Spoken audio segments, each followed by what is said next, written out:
pass on, they have no control of the distribution of the property rights. That has been given to the grantor. Now, the two ways that a life estate can be disposed of after the life tenant passes on, are this.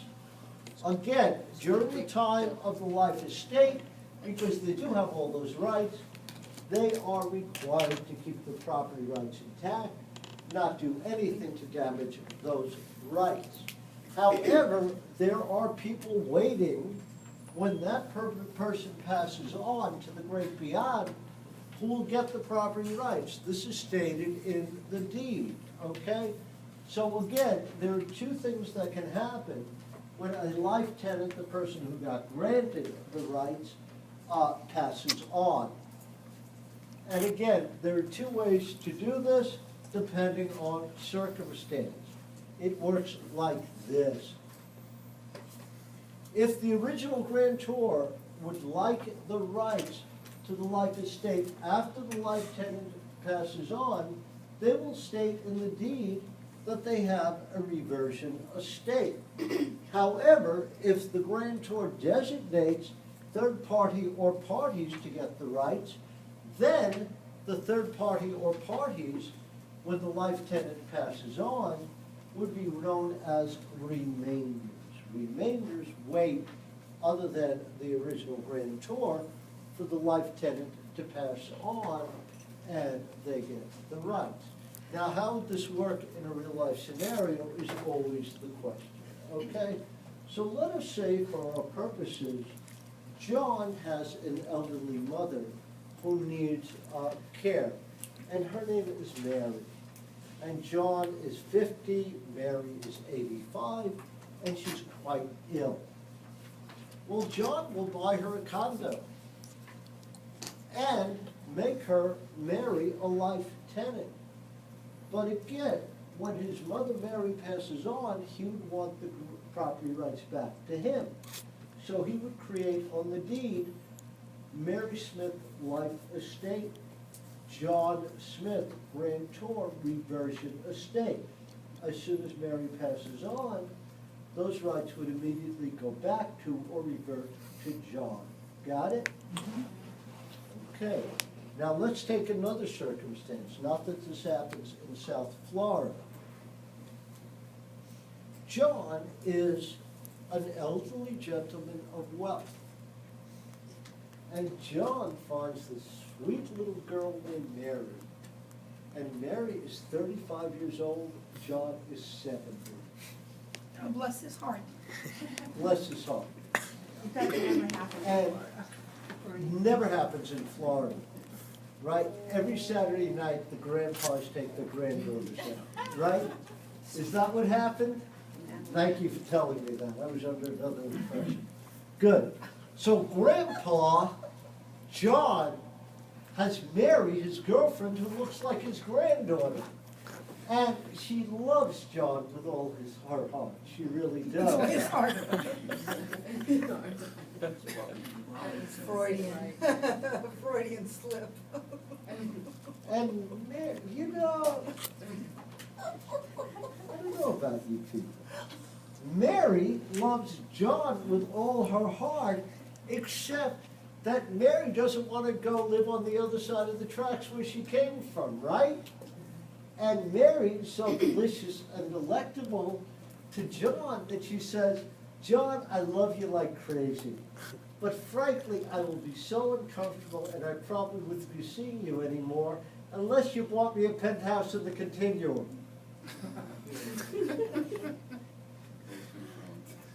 And of course, John says, sure.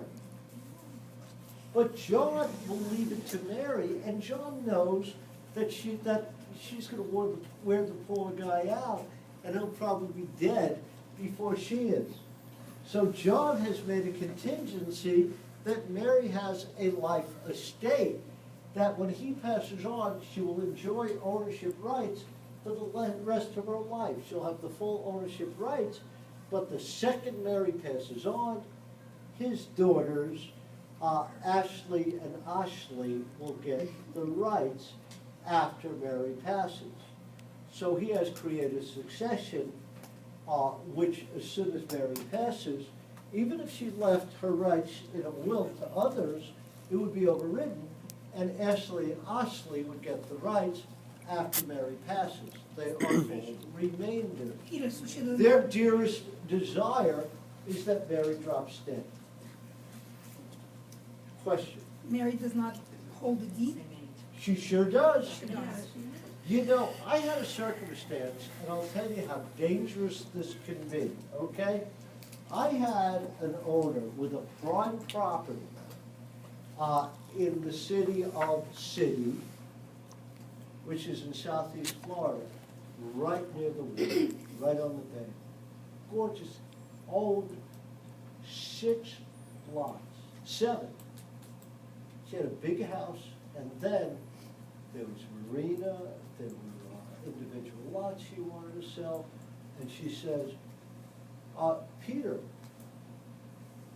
I want to get rid of this property. I'm tired, I'm old, and frankly, my daughters are paying me you-know-what, so I want to sell it, and frankly, I've left provisions in my will for my daughters to get others, but this property I want to sell, but when you sell it, I want to keep one lot for myself, it's the house I live in. And all the others can be developed at will and they're prime properties.